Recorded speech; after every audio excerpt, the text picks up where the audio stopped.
এটি কি? আরে ভাই বলুন না, ভালো না খারাপ? কি দেখে ভালো বললেন?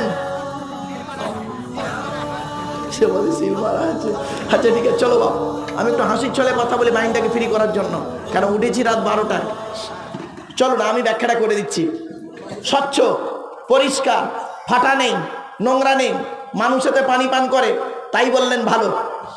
এটা হলো জেনারেল ব্যাখ্যা। ধর্মীয় ব্যাখ্যা কি?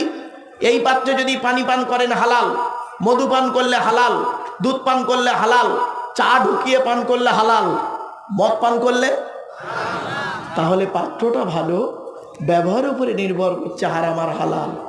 হুট করে বাবা হারাম বলবেন না কোনো জিনিসকে, আর হুট করে হালাল বলতে যাবেন না। বাবা আমার একটু ধৈর্যের পরিচয় দেবেন। জ্ঞানীগুণী বুদ্ধিজীবীরা তারা কোনো ডিসিশন নিতে গেলে একটু চিন্তা করেন। আপনি হুট করে